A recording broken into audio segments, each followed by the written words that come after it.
Good evening, everybody.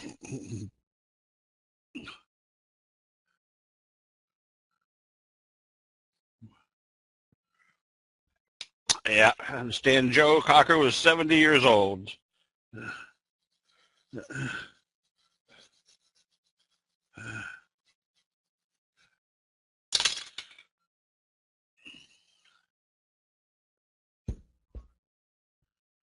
All right, everybody. Hard to get into the Christmas spirit. It's all green up here in the 50s. So we'll try not to keep everybody too long tonight, but we do want to kind of just illustrate what I call observe the obvious, and that's the patterns that seem to work over and over. Yeah, I think we did have everybody's complaining about Pittsburgh having the worst winter they'd had in decades, which was no problem to me because we had 5 fireplaces going all the time, and we were just staying warm and toasty. We didn't have to get out to go to work. Anyways, as we can see, ever since the inverted hammer in the Dow, the reversal is still in progress. And let's make this a little bit smaller. No, that's not the smaller I want.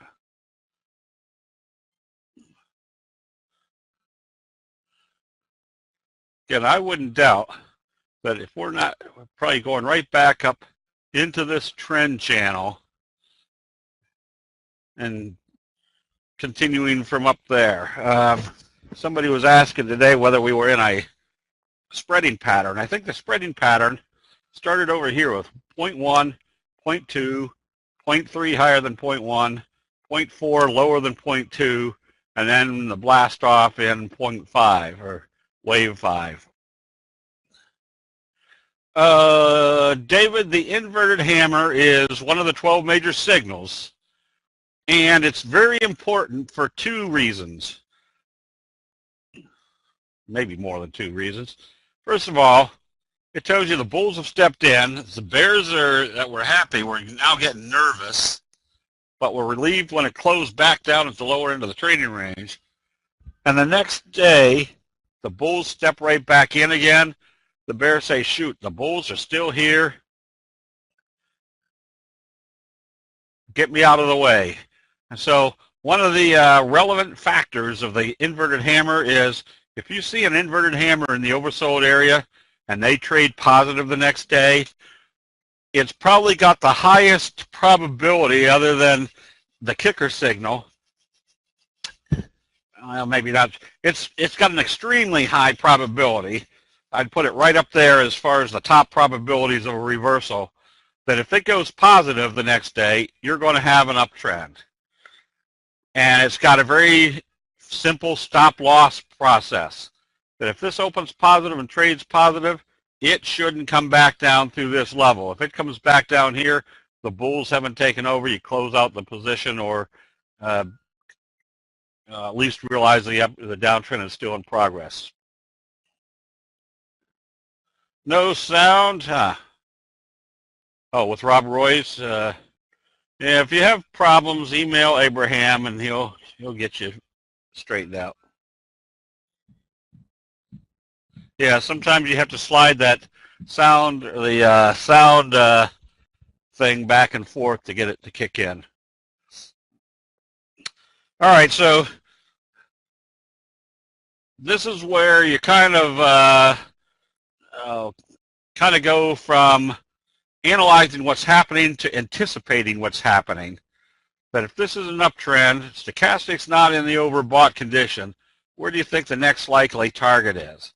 Probably right up here on this trajectory, first of all, and then possibly, if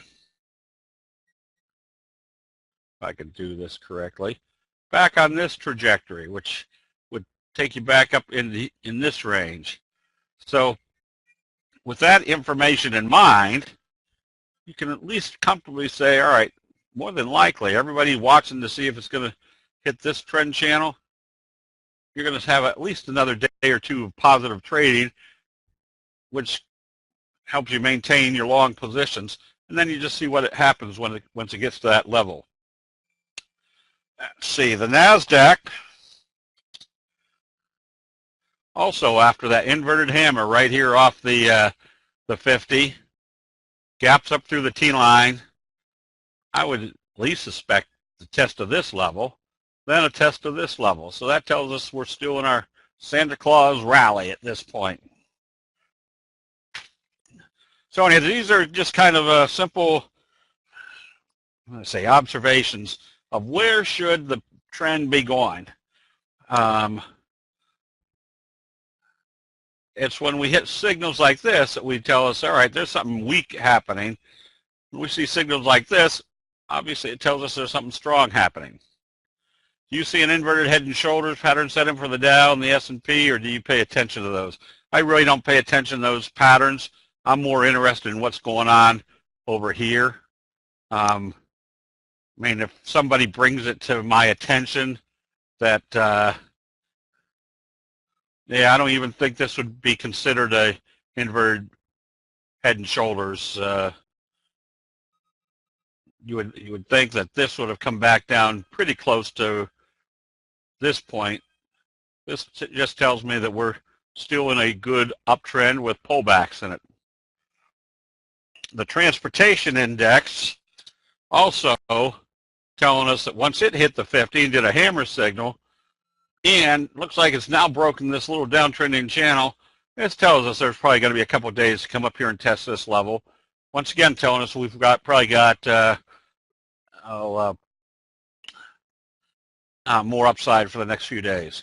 It doesn't matter if the inverted hammer is red or green. Remember, it's the, what were we looking at? It's pretty much telling us that the bulls had stepped in. Let's make this a little bit bigger. And the bears were nervous, but then when they knocked it back down, the bears were all right. But when they took it right back up again, the bears that were nervous all decided, well, let's get out of the way and start covering our short positions. Let's see, there's no video on Alan's screen. Oh, I don't have the answer to that. Jim?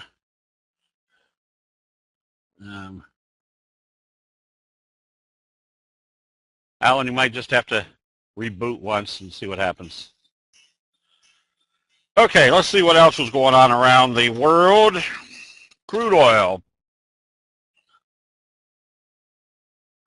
February contract has not been able to close back up above the T-line. Crude oil still in a downtrend. The 10-year note, kind of this big, slow rounding curve, tells us that the interest rates aren't really going to go anywhere.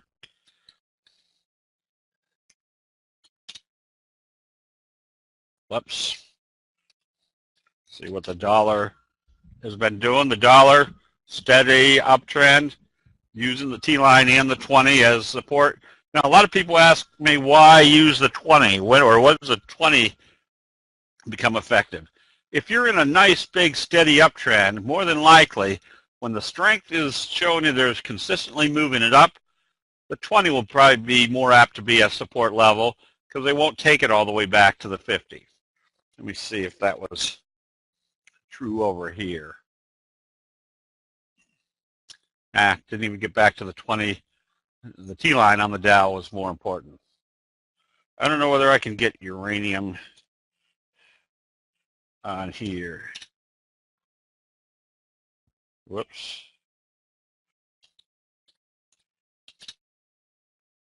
Yeah, I don't know what the symbol is over here for uranium. I never trade it. I think it's too thin to trade. So we will take a look at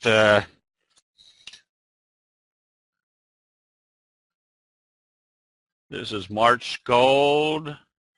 Oh, pshaw. Gold still in a downtrend. Notice once it came back through the T-line, came back, opened right on the 15s, continued down. That pretty much tells us this downtrending channel is still in progress. And silver, probably same scenario. I would suspect you're looking at the bottom of this trend channel. Stochastics tell you have more downside. And let's see.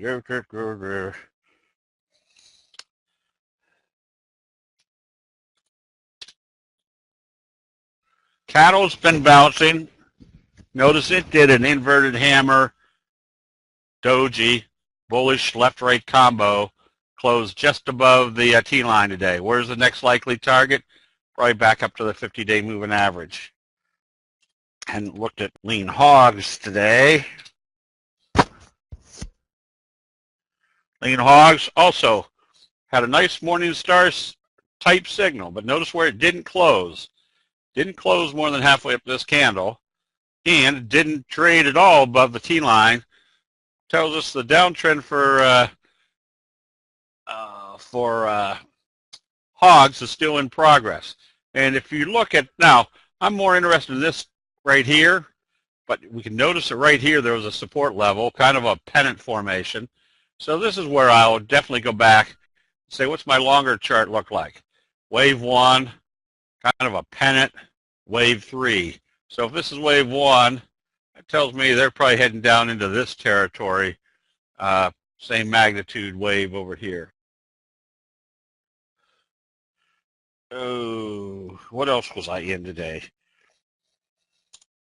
I think cotton broke out nicely. Now, again, this is where, why did I buy cotton?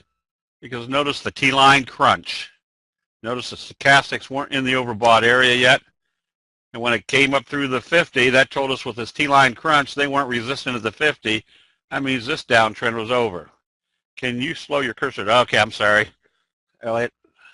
I try to talk fast and move my cursor faster. One of the fastest cursors in the West.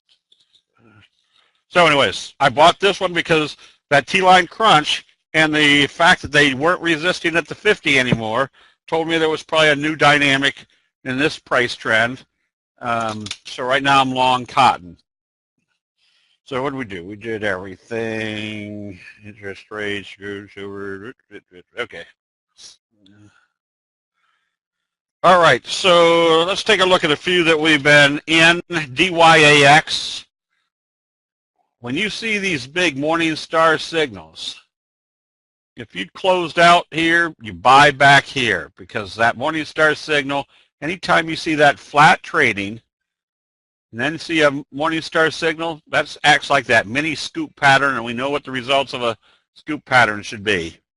There's a slingshot effect to the outside. Michael, hang on to your individual stocks. We'll get to the one, get to them, and that one's actually one we're going to look at here in a little bit. STX also came back up off that Morningstar signal, downtrend breakout with a gap up. So this all boils down to, if we're getting close to the oversold area, we have a Morningstar type signal and then gaps up through the resistance level. That pretty much tells us the bulls are in control. They're probably going to take this back up, I would suspect, back into that trend channel, which means if you're buying this one or you bought this one over the last couple of days, that we could probably head up here into about the $72, $73 area. Let's see. And XOM is one we were going after last week, because there's your big fry pan bottom, there's your breakout, there's your doji sandwich. Now get ready for another doji sandwich, because this is a good solid uptrend. When they take it up, consolidate, and that's your doji. Take it up, consolidate, that's your doji. And what do we expect after a doji? It's going to move in the direction of how they open it. So if they open this positive, where's the next likely target? Right up here, filling this gap, meaning more than likely this day of trading will be equivalent to this day of trading. And that was pretty much the reason why I bought calls today on EXS. Notice where this opened today. Opened at the previous day's open from Friday and went this way. Now they've gapped it up and done a doji. Makes this very simple. If they open this positive, they're going to trade this positive, the doji rule, which means we've got a flutter kicker, which also means we've got a J-hook pattern, creating our classic, which is a fry pan bottom, followed by a J-hook pattern. Oh, I don't know. VM. Whoops.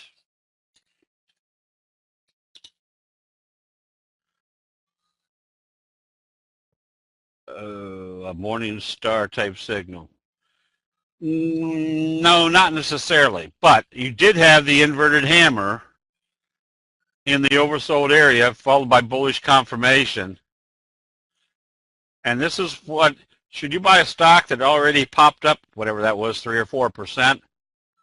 You definitely should. If you can read where the stochastics are, what the signal was, the inverted hammer, bullish confirmation, a gap up through the resistance level, yes, you want to be buying those. It's a short. It's a short. Right here, I would suspect with the power of the gap up that we're going to be in the bobble, which means it's going to bobble until the T-line catches up, and then it'll take it back up again. Okay, good, Alan. All right.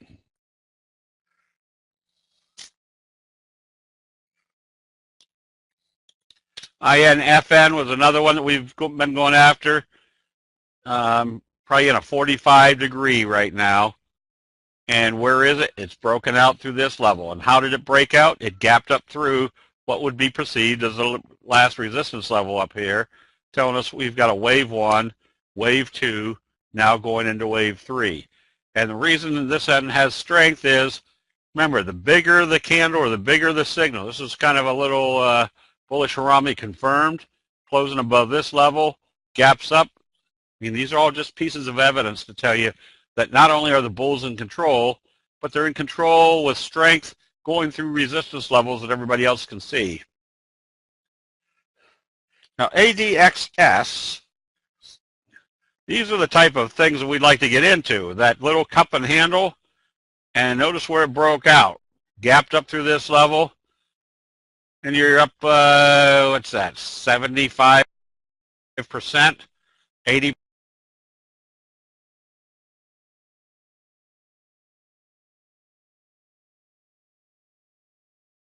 Over the last few days on the breakout.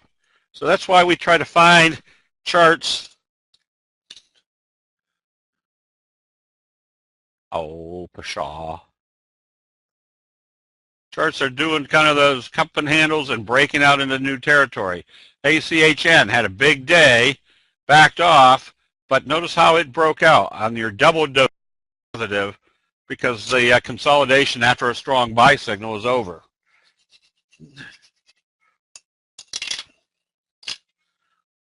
And SWIR was that same type of scenario. Slow curve, breakout, doji sandwich, broke out through this level. Tells us there's probably going to be more upside, somewhere along the same magnitudes as this upside, or this trend.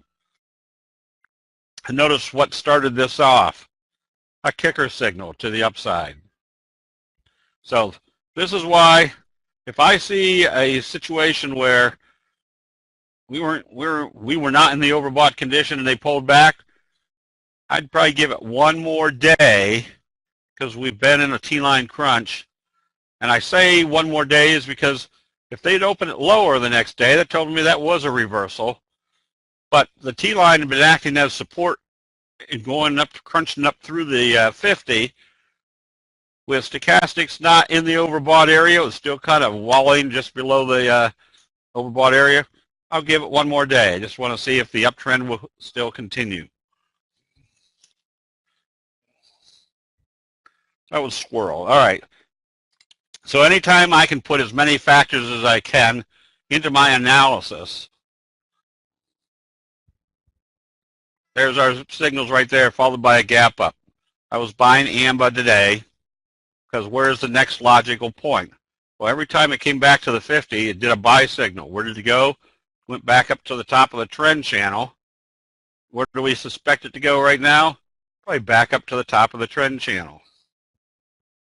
So as long as this stays above the T-line, this basically right here is telling us that there was lots of force coming back in as soon as it hit the 50-day moving average. On Morningstar signal, if the bullish candle does not go up 50% of the bearish candle, but the next day it gaps up, does it still mean the same thing? Yeah, it usually means the same thing because more than likely it's done some sort of signal in here, even though it didn't do a Morningstar signal. In this case, for example, we did a doji, little left-right combo, didn't do a Morningstar, but then it gapped up the next day. So these were signals, not, so you wouldn't call it a Morningstar. You just say this is a left-right combo followed by a gap up. CELG.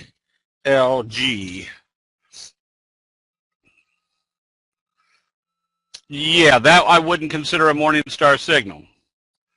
All that was bullish confirmation after a doji. However, the reason I would have been a little bit more leery, not leery, but not as excited, is because we weren't back in the oversold area yet. However, last time it did it, came back up.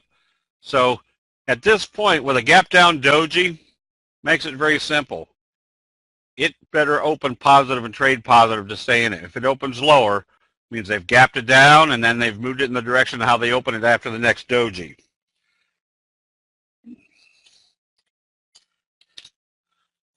MGNX, another example of when it comes back here and does that little bobble or bust out above the resistance level. This is especially when they're not in the overbought condition. This all started by a kind of a breakout of this level. There's your T-line crunch or your bobble, and may have come out here, but you definitely get back in because once you have a trend, there's lots of times I'll come out of a position and a couple of days later I'll buy it right back again because it didn't sell off. It was just consolidating a little bit. So this is why if I closed out this position, for example, right here, I'll keep it on my watch list to see what type of trading they do for the next couple of days. If it's not cratering, it means this trend that has been in progress for a month may continue. QLogic is one of the ones that we've been trading because it came out of this fry pan bottom, pulled back over the last couple of days, but you notice the sell signal on here?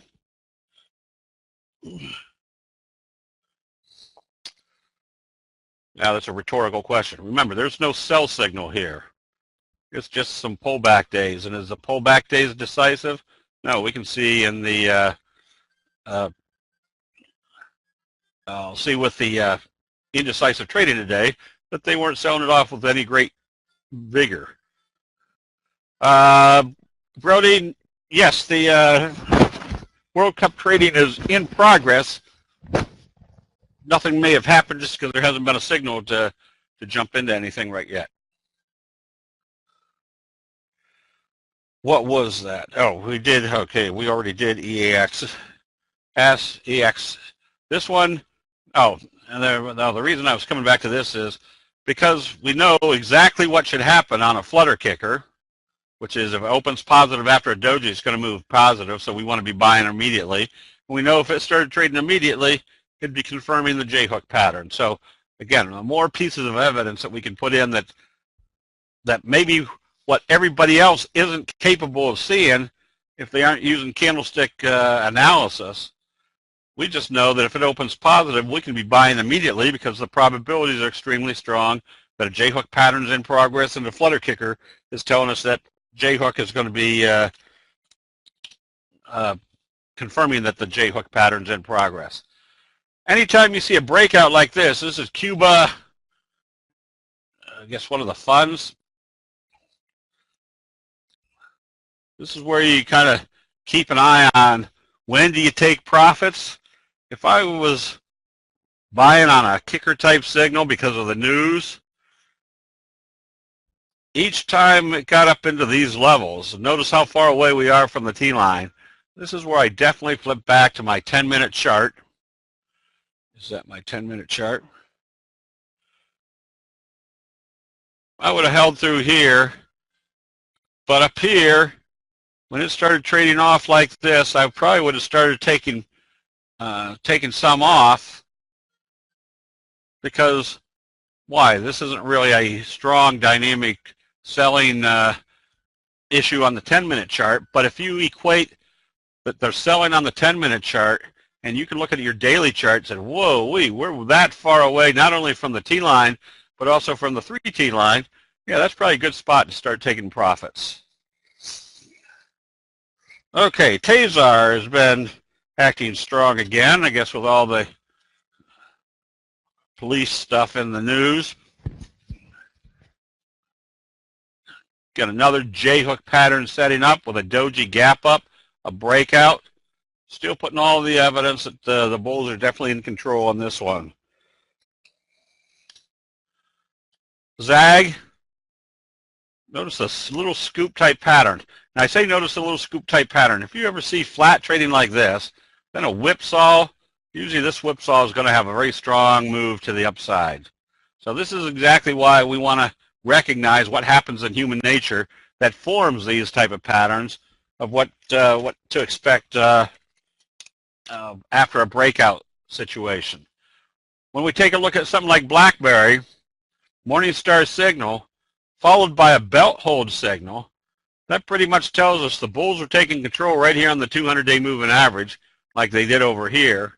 And that belt hold pretty much tells us they wiped out all the sellers here. So what's in front of you? Not very many sellers. So that means the buying can push this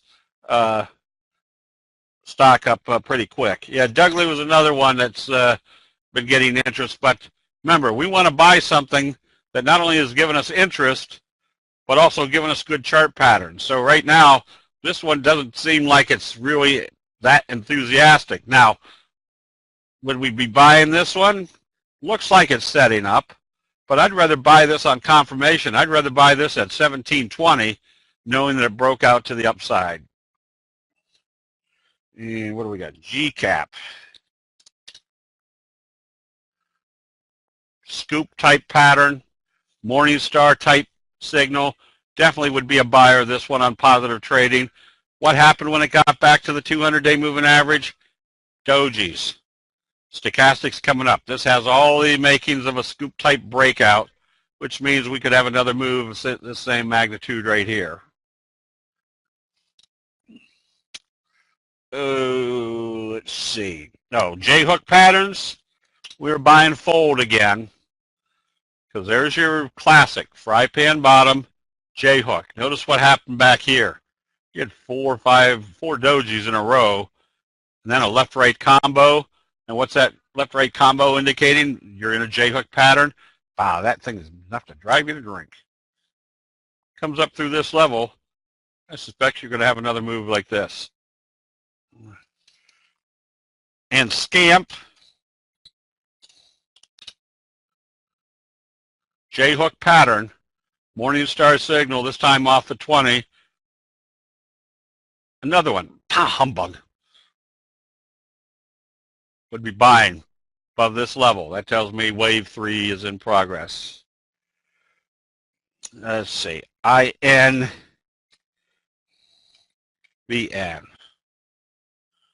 Fry pan bottom. Somebody was emailed me today to say, you're buying the fry pan bottoms.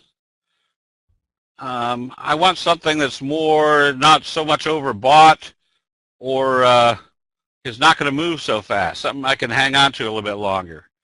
Well, the problem is when your market has been showing you strength like this and strength like this other than this pullback, that pretty much tells you that the patterns are going to be working very effectively. I can't remember which one I did there. VN. That we're looking for the probabilities not only of being in the right trade at the right time, but in a strong price move, because this uptrend is not going to last forever. We're going to try to make hay while the sun shines. So that's finding the best possible movers when the market is heading up. So what do we know from the results of a fry pan bottom? that there's going to be a very strong price move afterwards. So here's one that's right now at the breakout level at the 50. If this opens positive, you can be buying with a very simple stop loss.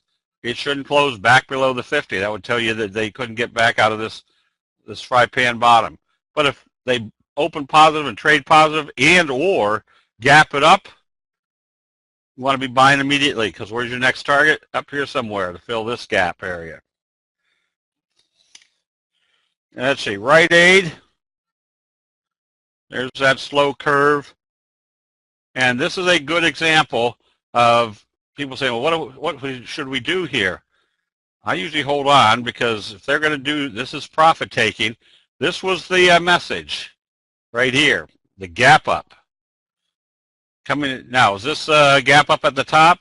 No, we just came out of a slow curve breakout. What do we expect out of slow curve? A very strong price move. So that's why I watched to see if I hadn't bought it, I'd wait to see when the profit taking's over and buy it when the profit taking's over, telling us that this breakout and that gap up, especially through all the resistance levels, tells us there's going to be a lot more upside. This is strength. That's exactly what we want to be looking for when we're analyzing charts. Which ones have the strongest strength breaking out of a pattern? Kind of a big, slightly convoluted fry pan bottom. Let's see, did I do CERS? Oh man, who wrote that one? TBPA. Nope. That's just a fine howdy do. You can't even read your own handwriting.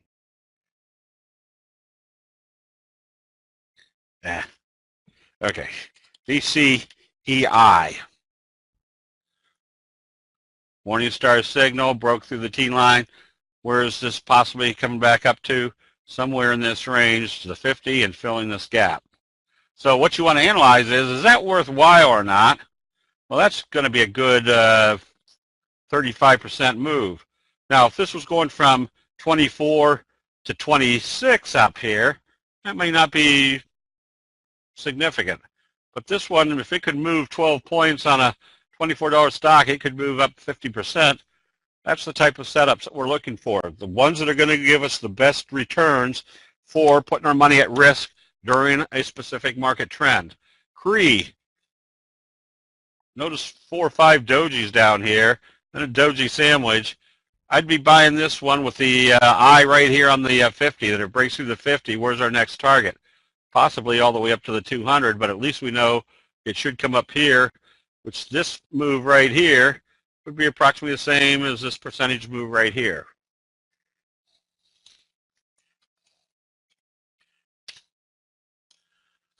INVE. Morningstar signal, scoop type pattern. Still would be buying this one on positive trading, especially looking for the breakout here. They've got a gap all the way up in this range. Another 50% possibility to the upside. Now, GEOS, we made good money on the short side a while back because it was failing at the 50. But notice what's happened right now. This time when it came up to the 50, had a lot of juice left in the stochastics. They're heading up, whereas when it failed up here, the stochastics were heading down.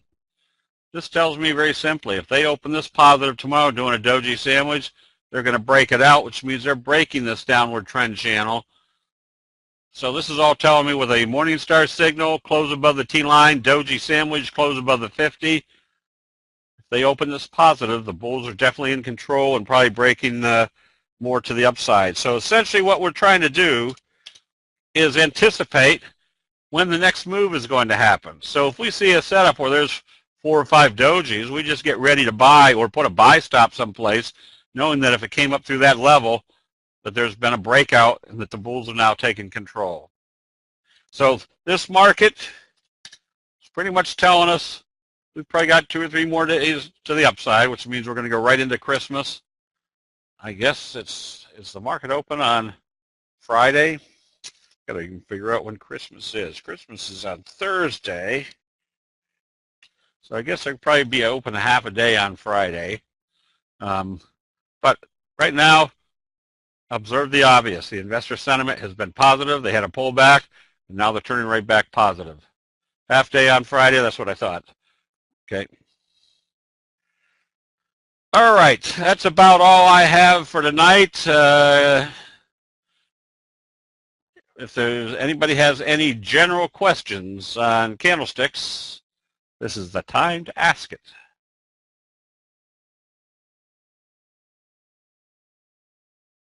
Oh, half day on Wednesday. Okay, I didn't know that. A full day on Friday.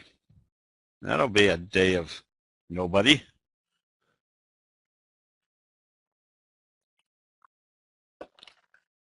Can you apply candlesticks to Forex? Yes. Remember, candlesticks is just the accumulative knowledge of everybody buying and selling during a specific time frame. Doesn't matter what you're buying and selling. So the problem with Forex, though, is because it's a continuous market, you don't have daily charts that work effectively. But if you trade off, depending on how fast you're trading, you can still use the 5-minute chart, 10-minute chart. Yes, you won't have any gaps, but you will have signals.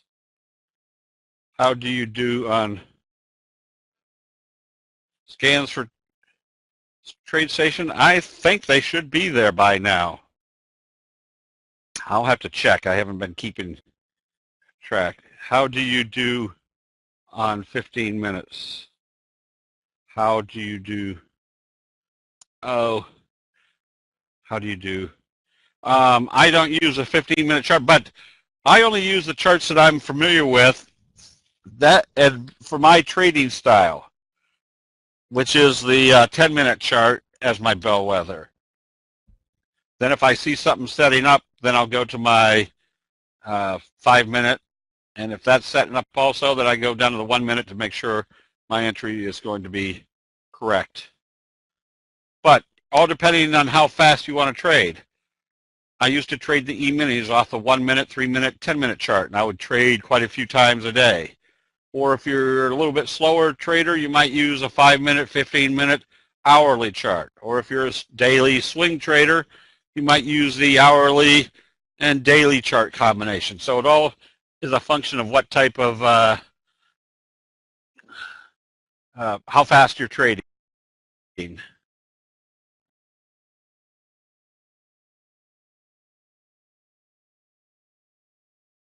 On things like INSEE, we got this kind of fry pan bottom breakout, broke out through this level, this pennant level. Yeah, if it opened lower and traded lower, I'd probably get ready to close it out. But I want to see at worst it does a doji type day. So we're still trading the pattern. We just give it a little bit more benefit of the doubt. All right, and let's see what else. What are the rules for setting stop losses at bottom, middle, top of previous long day or prior day candle, depending on where you are in the trend? For example, if you see a doji in the overbought condition, we know the rule of doji. It needs to open positive and trade positive to stay in it. But then, very simply, if you're in the overbought condition, if it opens positive, it should trade positive. You put your stop maybe at the previous day's open. It shouldn't come back down through that level. Or if it's getting kind of iffy, and I'm trying to find one here. See, on this one, we don't have a sell signal. This was just a down day, and this one telling us we're probably going to come back and test the T-line, which it did.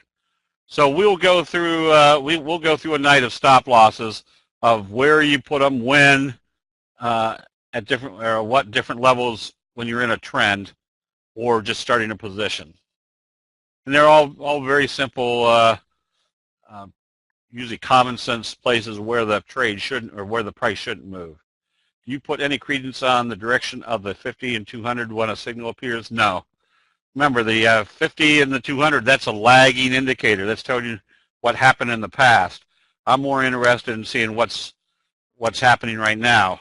Now, a lot of people watch them, So that's where I'm usually a little bit more critical, not critical, but more diligent as to see what type of signals I have at a place where everybody's watching. So it doesn't matter to me which way the moving averages are going, because they're either going to act as support or resistance no matter which way they're going. If and when available, where should I look for TradeStation scans? Ask that again tomorrow. I'll ask Pat or Abraham whether they've got them already set up for TradeStation. I know they were working on it, getting all the formulas done here recently, so they should be available. When you have wave 1 and sideways wave 2, wave 3 at the same approximate size as wave 1, is wave 3 usually as strong as wave 1, or does it take longer? And that's also a function of the market. Sometimes wave 3 goes a lot faster because wave 2 was a consolidation and an uptrend, and when wave 3 starts, everybody says, oh, we're back. This one's still heading up, and they all jump back in a lot faster. So it's still, there's not an exact answer to that, Andrea. It's a function of what type of pattern was going into wave 3 and whether the market's moving up, down, or sideways. Does the 3 EMA crossing up through the 8 add to your conviction? Very rarely. It just helps to tell me that they are not selling it off. So on a day like this, if I didn't close it because I saw the 3T hadn't gone down through and stochastics are still heading up, I just have one very simple rule, that it better open positive and trade positive to stay in it. If it opens lower, then you close it out. Explain a left-right combo. The left-right combo is when you have a doji followed by a bullish engulfing signal. There's the little left jab. There's the big roundhouse right telling you which way they're going. Which ones were we looking at for a scoop? Oh, I can't remember. Albert, I'll find a scoop. A scoop usually is, I'll come across, a scoop usually has a very flat trading range, then it pulls back, and then it does, and it looks like an ice cream scoop, flips out the other side.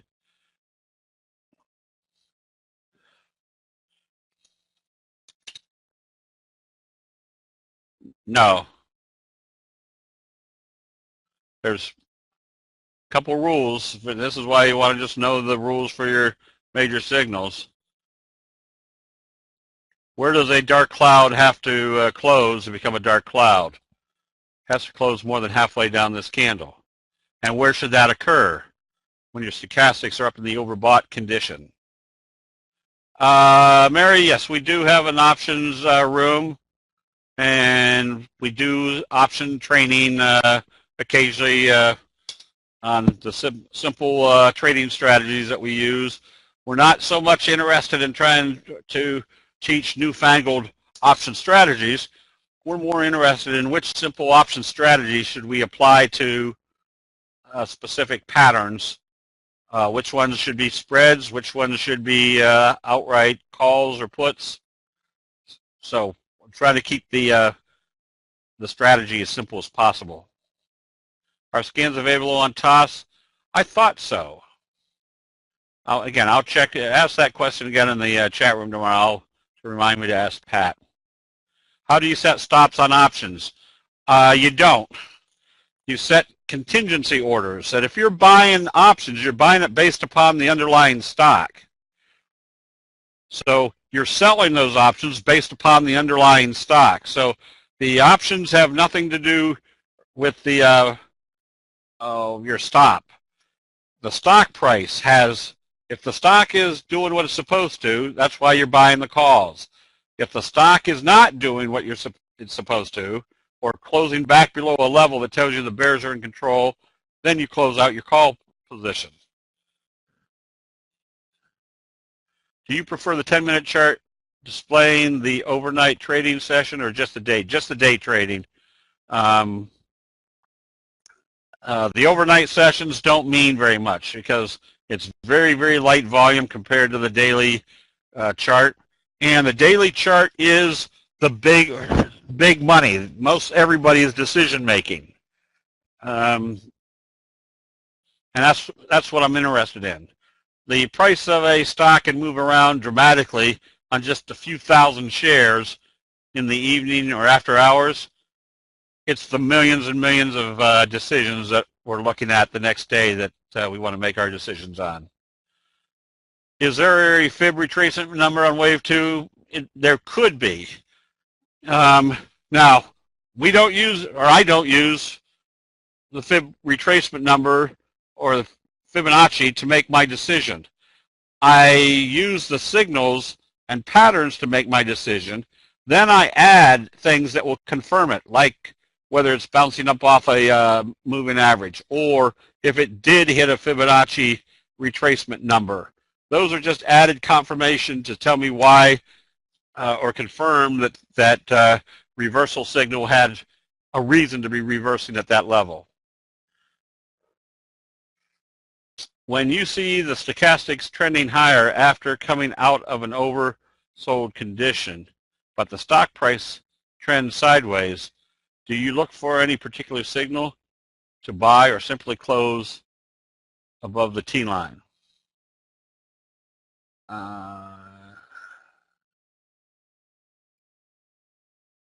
Are you talking about a short, that you're in a short position? First of all, if I am short and it's starting to trend sideways and it's in the oversold area, yeah, I'm going to probably start taking profits because that chart is telling me I'm in the oversold area and the selling isn't there anymore. I hope that answered that correctly. All right, Jim, let's go ahead and do the double line.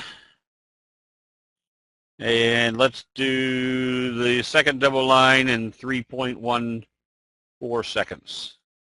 Oh, I guess that's pi.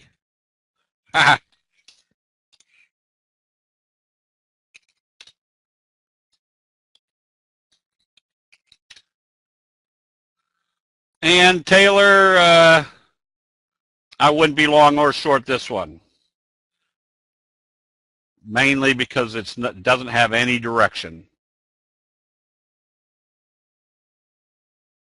Yeah, it's just in a sideways mode. I'd be someplace else. When I can't see a definite pattern of some sort, like a J-hook pattern, I'd be more apt to be buying NOAA on this J-hook. There's your classic fry pan bottom, strong price move. There's your bearish engulfing. Now you're starting to see some buying. There's your bullish harami. I wouldn't be afraid to be buying this one. OREX backed off today, right here to the T line, right after breaking out of this kind of little wedge. So to own this, very simple. It has to open positive and trade positive. If it opens lower, you close out the position. This should be staying above the T line.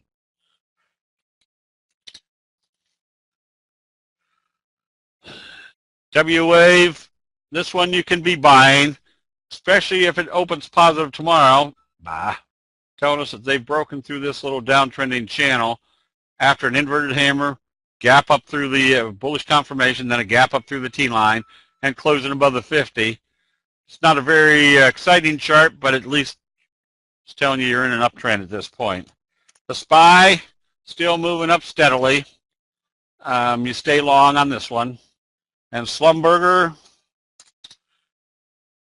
starting back up. This one, all you can do right now is stay long as it stays above the T line. Apple did the inverted hammer, bullish confirmation off the 50. Right now you stay long. This one's broken that little downtrending channel and did it with a gap through that level. You stay long as it stays above the T line.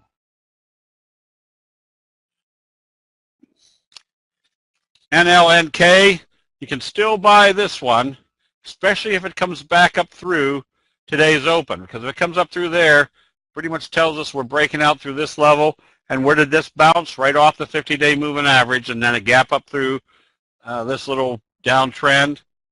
Now we're trading up here in this level with lots of ups move yet possible in the stochastics to get anywhere into the overbought area. So if this even opened positive tomorrow and started trading positive, I'd probably be a buyer. We'd recommended this one a few days ago, but we needed to see it break through this level. So right now it has to open positive and trade positive. And Cala, same thing. Well, I say the same thing. This one needed to open positive doing the J-hook pattern, but the fact that they took it down and closed below the T-line today told us that we didn't want to be in this one. If you were in this one long, you should have closed it out today with the close below the T-line. And CLDX, stay long as this stays above the T-line because you had the big reversal signal. But you definitely want to see this open positive and trade positive. If it starts trading lower, that means this downtrending channel is probably taking you back to the T-line, waiting for the T-line to catch up. FNGN, nice fry pan bottom breakout. More than likely, this is your target, and then you see what it does once it gets to the 200. Today's selling wouldn't bet anything that would really be scary, just a profit-taking day. VHC broke out nicely. Let's make this a little bit bigger. Another one that can be bought. Now, is this a shooting star? Could be a shooting star. So it tells you if it opens lower, they're probably coming back to test the T-line. If it opens positive, you've got a doji sandwich breaking out through this level. And why would you suspect it's going to open positive? Because our stochastics aren't anywhere near the overbought area. And we've just come out of a nice little slow curve breakout. There's still a gap to fill right up here. And if they get this running, then your next target is the 200-day moving average.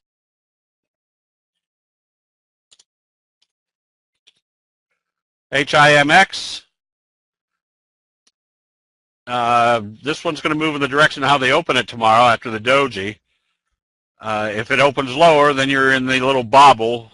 You still have to wait for it to get back up through the 200-day moving average. If it opens lower tomorrow, you close it out and then wait for it to come up through the 200. There's another doji sandwich setup. This one broke out through this downtrending channel, making the 200 your likely target. And XLU also had a nice little morning star signal. Consolidation, I'd still be a buyer, especially I'd put a buy stop right here at the $20 or $47.20 level. If it comes up through there, you've got your double doji set up in progress. That tells you that the consolidation's over. Anytime you see that double doji set up, get ready to buy it if it opens positive the next day. Let's see, we did OREX. It needs to open positive tomorrow. And IQNT, I bought some calls on this one last week.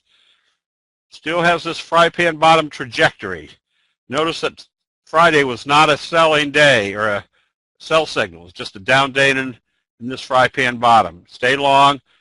The crucial spot is to see it break through this level, which means we'll have another price move like this magnitude over here. Should they be closed out?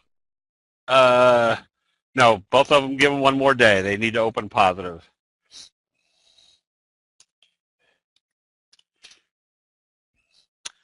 HCSG, left-right combo, tells you they can't close this below the T-line. There's kind of your little scoop pattern, the flat trading, then your little scoop, which will have a slingshot effect to the upside. See, we did VHC. Guild got hit today. This is a kicker signal to the downside. You can short this one if they open this one lower tomorrow.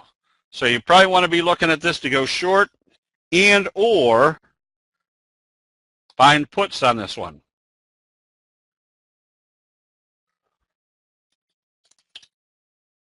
SSYS. This one you get ready to buy if it opens positive. Your doji sandwich breakout of this downtrending channel. And Scotty, you can be buying this one or holding on to this one. It needs to see something confirming a breakout away from the T line or the T line and the 50. But we do have a doji gap up. which tells you that your next target should be up here at the 200-day moving average. And CYBX, nothing exciting here. You just stay long as it stays above the T-line. ISIS got hit today, but didn't do anything that told you there was any change of the investor sentiment. You stay long on this one as long as it stays above the T-line. This is the oil index. Backed off a little bit. To stay long now, it has to open positive and trade positive. And Newmont Mining. This one you probably could be shorting. You have to observe the obvious. The obvious is every time it hit the 50 or getting close to the 50, they were continuing this downtrend. So you can short this one on any weakness tomorrow. We went after ARWR today because of this fry pan bottom. And if it breaks out through here, notice where there's no resistance. And that was a big down day.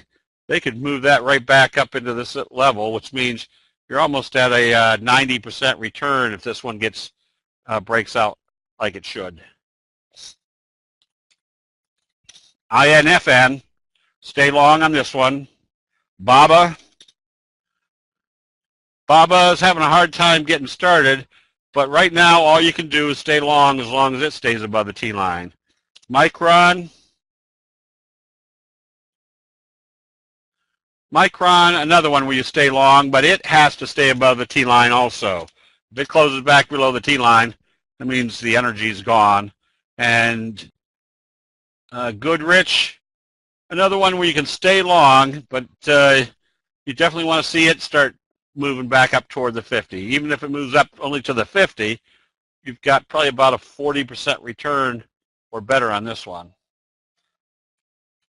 ISNS, nothing there just yet. You can be buying this one. Just make sure your volume is big. You can be buying this one on the premise that it's going to come back up here and test the 200 again, which would still be a good 25% move. Facebook broke out nicely. You stay long. Now this is where I'd be setting my stops. With it gapping up like this, I just set my stops at the previous day's open. It shouldn't come back down through that level. Okay, do a few more. BBD, another one where you stay long, but it has to stay above the T-line. We did OREX.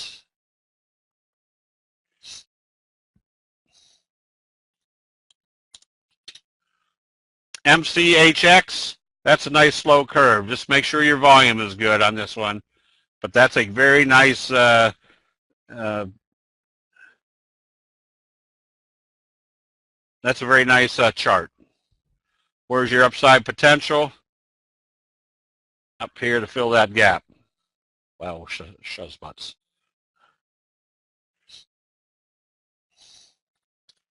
Zenga, stay long on this one. It's broken this little downtrending channel with Doji breakout. Look for the 200 as the next target. MasterCard, not a very exciting stock, but if you're long, you stay long on this one as long as it stays above the T-line. Lazy Boy, another one that's not very exciting, an institutional trader, but you can stay long on this one if it stays above the T-line. Whoops, excuse me, that was pizza. Monster Worldwide, another one with a gap up through the resistance level after a little morning star type signal. I would suspect they could go all the way up to the 200-day moving average.